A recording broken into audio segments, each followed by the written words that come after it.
All right, joining us is the Republican Congresswoman who said those words, Michele Bachmann. Thanks so much for coming in. Thank you. All right, you really believe if this law, and it is a law, passed by the House, passed by the Senate, signed into law by the President, approved by the Supreme Court, goes into effect, that women, seniors, children are going to die? That's the greatest fear that Americans have. And the president got a big applause line when he made that statement. But it'll be very unpleasant if the death panels go into effect. That's the IPAB board. If we have denial of care for women, children, senior citizens, or if we have problems where people aren't given the drugs that they need, maybe they'll be not denied drugs for breast cancer. You bet this can happen. That is what I'm worried about, not just people all across the United States. So this is literally an issue of life and death.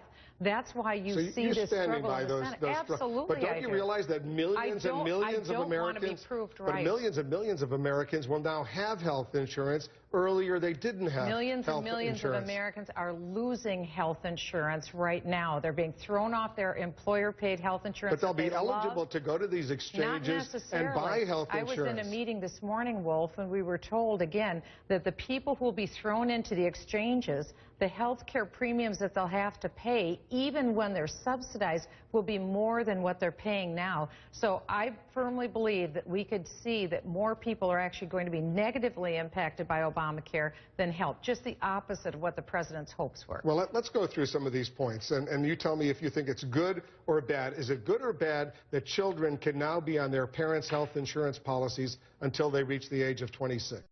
Well, these are benefits that are being done now, privately contracted in the private sector. But that's part of Obamacare. But again, what we're talking about is that good or bad? When it's done between private parties, but that's the law. The law now. But the mandate, government is forcing it to be done. You support that, right? I support freedom of choice so that people can do that. If people want to have their children on their health insurance policy until they're 45 years of age, they should be able to do that. The government shouldn't say what age you cut it off.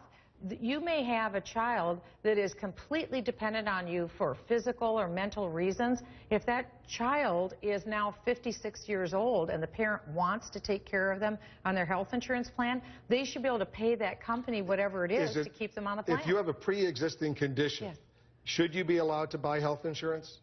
Well, of course. Should an insurance company be able to deny you insurance coverage? Over 30 different states already had pre-existing condition plans. There are relatively few states that didn't. The Washington Post said that it would be a $5 billion charge to take care of people with pre-existing conditions.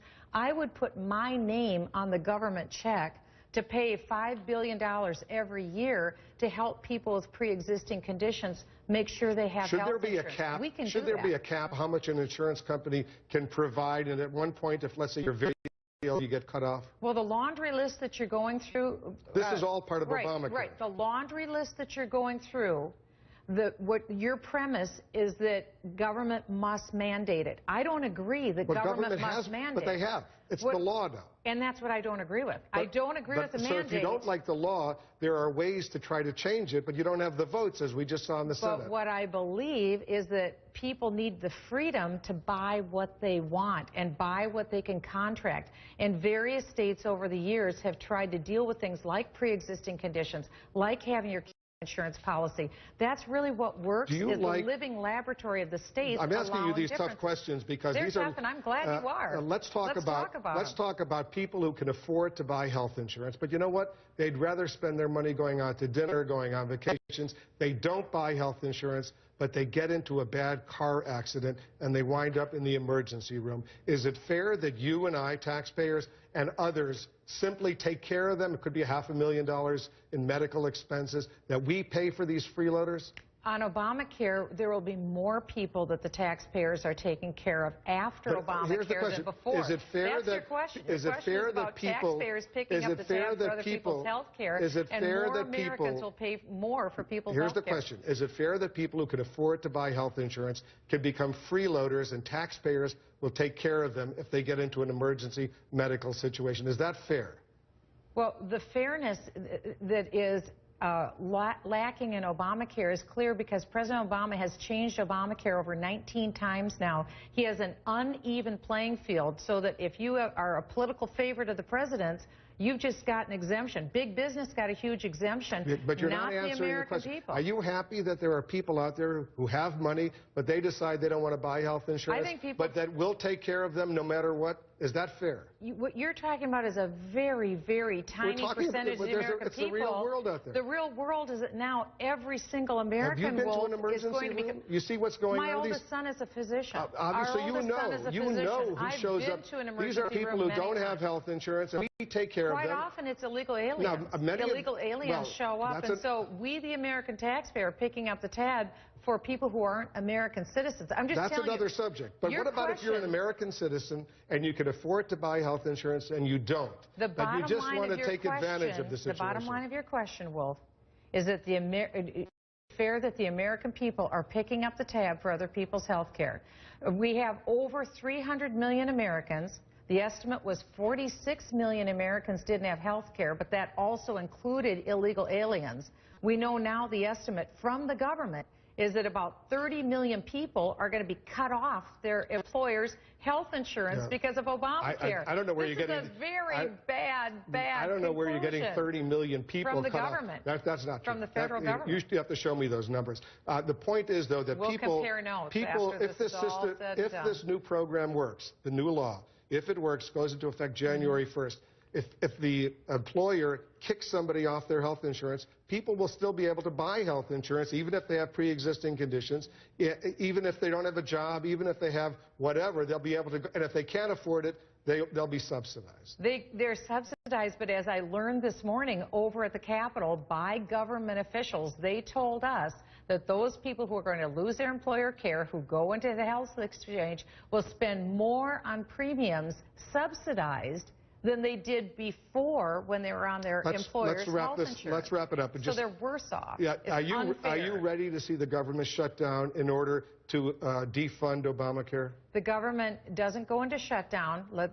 The accurate term is goes Monday into night. slowdown. All right. Well, there's because huge the government chunks. continues Huge to chunks of the government will not be funded. And 17 are you times ready since to the do 90s, it's gone into the slowdown. I hope Harry Reid doesn't do that because in the House, we already fully funded every part of government: Social Security, Medicare, Medicaid. You're going to have to consider everything but Obamacare. Here's the simple question: this language that the Senate has just voted on to pass a continuing resolution, nothing to do with defunding Obamacare. It allows the government to go forward. Will you vote in favor of it? I won't vote for it, and I don't think a lot of Republicans will, because we want to delay. Were you around in 95 and 96 we want to delay when there was government shutdown? Well, remember, there were 2 government shutdowns in the month before Ronald Reagan ran for president in 1984, and he won by a landslide.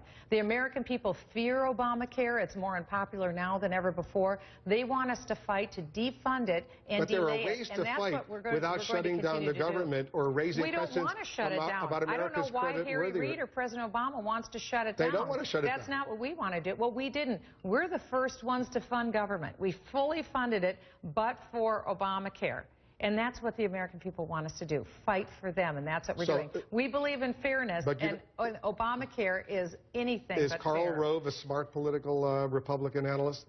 I believe that what the American people want is for us to fight for him. I'm not here to talk about Karl Rove. Because he says, what I'm talking about is the American people. Political blunder to link these issues. They need wonderful health care. They need us to fight for fairness. And right now, President Obama has picked winners and losers among the American people. And James Hoff of the Teamsters Union says the unions are losers under Obamacare. We're fighting for James Hoff and the Teamsters Union to be treated equally with big business. We believe in labor. We're fighting for them. I never thought I'd see the day that you're supporting James Hoff and Teamsters and the AFL-CIO. Michele Bachmann, Republican of Minnesota. Good to have you back. Hey, you're going to be around a little bit more visibly, right? Much more. We'll have you back. Thank you. God bless you. Thank you. Thank you.